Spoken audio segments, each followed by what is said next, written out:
Hi friends, welcome to our channel. ఈ frock అయితే నేను షార్ట్ అప్లోడ్ చేశాను. జిగ్జాగ్ ఫ్రిల్స్ అని కొత్తగా పెట్టాననమాట. మనకు ఫ్రాక్‌కి ఫ్రిల్స్ పెట్టడానికి సరిపోకపోతే ఈ ప్యాటర్న్‌లో ఒకసారి ట్రై చేయండి. బాగుంది కూడా. ఫ్యాబ్రిక్ అనేది మీషోలో తీసుకున్నా. ఫస్ట్‌కి 2 metres fabric and 1½ metre lining అనేది తీసుకున్నాను. నేనైతే ఏ ఫ్రాక్ పెడదాం అనుకుంటున్నానో లెంత్, ఆ ఫ్రాక్ యొక్క మెజర్మెంట్స్ అనేది కొలుసుకుంటున్నాను. Body length, waist, shoulder, chest and frock యొక్క ఫుల్ లెంత్ ఇవన్నీ ముందుగా మెజర్ చేసుకొని పెట్టుకోవాలి. మనకి ఈజీగా ఉండాలంటే గనక ముందు కింద బాటమ్ పార్ట్ అనేది కట్ చేసేసుకోవాలి. నేను 19 ఇంచెస్‌కి బాటమ్ పార్ట్ అనేది కట్ చేసేసుకున్నా. ప్రిల్స్ 2 పార్ట్స్‌గా 2 టైర్‌గా డిజైన్ చేద్దాం అనుకుంటున్నాను కాబట్టి మెయిన్ ఫ్రాక్‌ని ఒక 2 ఇంచెస్ ఎక్స్‌ట్రా పెట్టుకొని కట్ చేసేసుకున్నా. దాన్ని మళ్ళీ ఆఫ్ చేసి మనం కట్ చేసుకుంటాం. అప్పుడు సరిపోతుంది. ఇక్కడ ఫస్ట్‌గా బాడీ పార్ట్ కట్ చేసుకుంటున్నాము. ఫ్రంట్ పార్ట్ బ్యాక్ ఓపెన్ పెడతాం కాబట్టి shoulder 4 inches, arm down 4 inches, పైన ఒక హాఫ్ ఇంచ్ మార్క్ చేసుకున్నాం కదా! అదైతే క్రాస్‌లో ఏమన్నా ఉంటే పోతుందనమాట. అందులో కట్ చేసేసుకుంటాం. 6 ½ బాడీ లూజ్ అండ్ 1½ ఎక్స్ట్రా ఖర్చులకి. షోల్డర్ వచ్చి 2 inches and 2 inches neck width, 3 ఇంచెస్‌కి డౌను. ఇలా మనం అంటే హాఫ్ ఇంచే పెట్టాలి, 1 ఇంచ్ కర్వే పెట్టాలని ఏమి లేదు. మీ ఇష్టం అనమాట. ఇక్కడ బాడీ లెంత్ వచ్చేసి 10½ ఇంచెస్‌కి మార్క్ చేసుకున్నాను. ఒక హాఫ్ ఇంచ్ ఎక్స్ట్రా. దేనికంటే మనం స్టిచ్చింగ్ చేస్తాం కదా దానికోసము. అంటే 11 ఇంచెస్ పెట్టుకున్నాను. ఇక్కడ షోల్డర్ కట్ చేసేసుకోవాలి. అలాగే మొత్తం పార్ట్స్ అన్నీ కట్ చేసుకున్న తర్వాత ఎక్స్ట్రా ఒక హాఫ్ ఇంచ్ పెట్టుకొని ఇంకో బ్యాక్ పార్ట్ కూడా కట్ చేసుకుంటే అయిపోతుందనమాట. ఇప్పుడు మెయిన్ ఫ్యాబ్రిక్ కట్ చేసుకుంటున్నాం. హ్యాండ్స్ అనేది రఫుల్స్ పెడుతున్నాను. ఆ రఫుల్స్ కోసం ఆల్రెడీ ఒక 5 ఇంచెస్ ఫ్యాబ్రిక్ అనేది పక్కకు పెట్టాను. కట్ చేసుకొని pieces 2 pieces.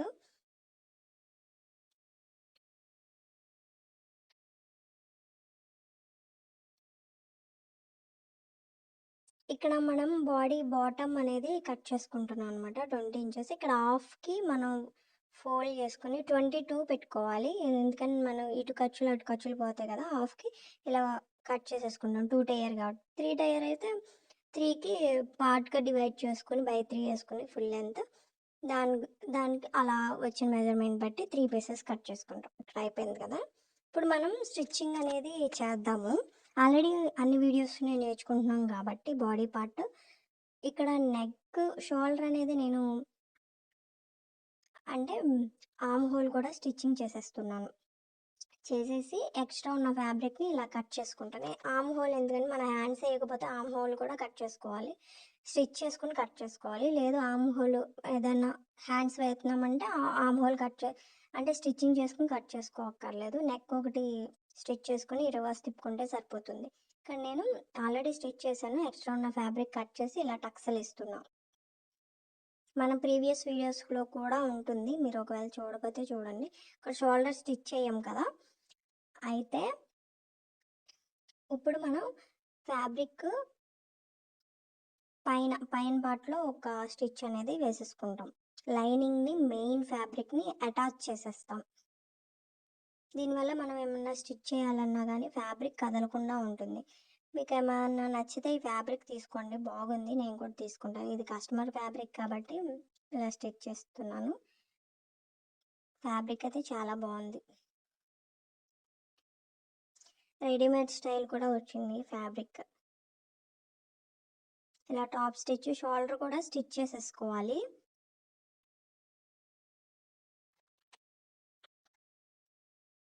Arm hole, shoulder, side parts.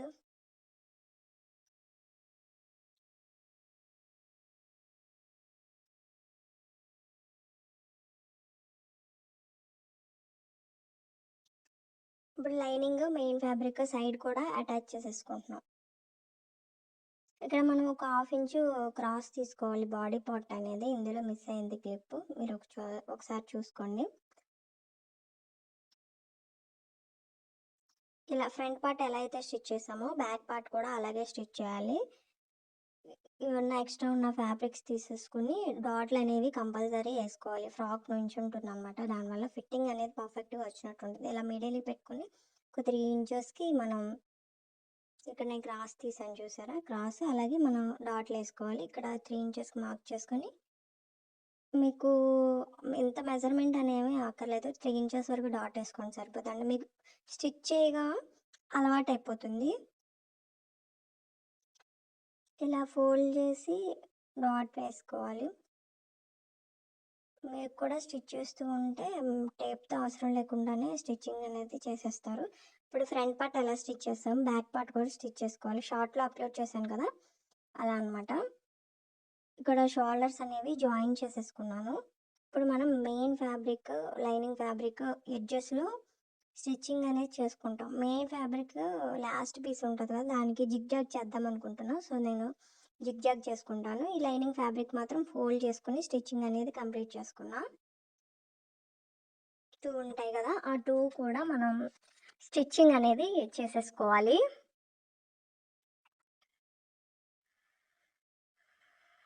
Cotton కాబట్టి లైన్‌గానే ఉంటుంది. అదే క్రేప్ అయితే మనం క్రాస్ అంబ్రెల్లా కటింగ్ అయితే క్రాస్‌లొస్తాయి గానీ, ఇవి లైనింగ్ అనేది కరెక్ట్‌గానే ఉంటుందనమాట. ఇలా ఒక స్టిచ్ అనేది చేసేసుకోవాలి. తర్వాత మనం కింద పీస్‌కి, బాటమ్ పీస్ మెయిన్ ఫ్యాబ్రిక్‌కి జిగ్‌జాగ్ అనేది కంప్లీట్ చేసుకుంటున్నా. లాస్ట్ ఫ్యాబ్రిక్‌కి చేసుకుంటే సరిపోతుంది. ఇక్కడ హ్యాండ్స్ అనేవి 3 ఇంచెస్‌కి, 2 ఇంచెస్‌కి మార్క్ చేసుకొని క్రాస్‌లో వచ్చి కుట్లు ఒక కుట్టు వేసుకోవాలి. ఇక్కడ మెయిన్ ఫ్యాబ్రిక్ అంటే 2 ఇంచెస్ తీసుకోవాలనమాట. పలకలాగా వస్తుంది. అది రెక్టాంగిల్ దాంట్లో కూర్చోపెడతాం. ఇక్కడ main fabric main side attach చేస్తున్నాము. మీకు ఆ హ్యాండ్ సెపరేట్‌గా కావాలంటే చెప్పండి. నేను మళ్ళీ ఒక షార్ట్‌లో అయితే అప్‌లోడ్ చేస్తాను. ఇది మెయిన్ ఫ్యాబ్రిక్ మెయిన్ సైడ్ కుచ్చులు పెట్టుకుంటూ వెళ్తున్నాను చిన్న చిన్నగా. అంటే ఇవి పర్ఫెక్ట్ ప్రిల్స్ కాదు. మినీ ప్రిల్స్ అనమాట. అంటే ఎలా వస్తుందంటే గ్యాదరింగ్ ప్రిల్స్ లాగా వస్తుంది. చిన్న చిన్నగా పెట్టుకుంటూ వెళ్తే. నాకు ఇక్కడ బాడీ పార్ట్‌కి ఈ నేను పెట్టిన ప్రిల్స్‌కి సరిపోతుంది. కింద మనం ప్రిల్స్ యాడ్ చేయాలంటే దీనికంటే ఎక్స్ట్రా ఫ్యాబ్రిక్ ఉండాలి. కానీ నాకు ఎక్స్ట్రా ఫ్యాబ్రిక్ అనేది మిగలలేదు. సో, నేనేం చేశానంటే దాన్ని 2 ఒక ఒకే ఫోల్డింగ్‌లో ఏసుకుంటూ వెళ్ళిపోయా. ఇప్పుడు అది నేను తర్వాత ఎక్స్‌ప్లెయిన్ చేస్తాను. ఇప్పుడు లైనింగ్ సైడ్ లైనింగ్ అనేది అటాచ్ చేసుకోవాలి. దీనివల్ల మనకున్న ఖర్చులనేవి ఫోల్డింగ్స్ లోనకెళ్ళిపోతాయి. మెయిన్ ఫ్యాబ్రిక్ లోనకెళ్ళిపోతాయనమాట. పిల్లలకి కూడా గుచ్చుకోకుండా ఉంటుంది. ఇలా ఒకసారి ట్రై చేయండి. ఫినిషింగ్ కూడా బావుంటుంది. పిల్లలు కూడా కంఫర్టబుల్‌గా వేర్ చేస్తారు. ఇలా ఉంది కదా! ఇవైతే నార్మల్ ప్రిల్సే. నేనైతే 1½ మీటర్ లైనింగే తీసుకున్నాను. సరిపెట్టుకోవడమే. ఎందుకంటే లైనింగ్ లోన ఉంటది కాబట్టి అంత కంఫర్టబుల్‌గానే ఉంటుంది. గ్యాదరింగ్స్ ఉంటాయి కదా! ఫ్రీగానే ఉంటుంది. ఇప్పుడు అయిపోయింది చూసారా?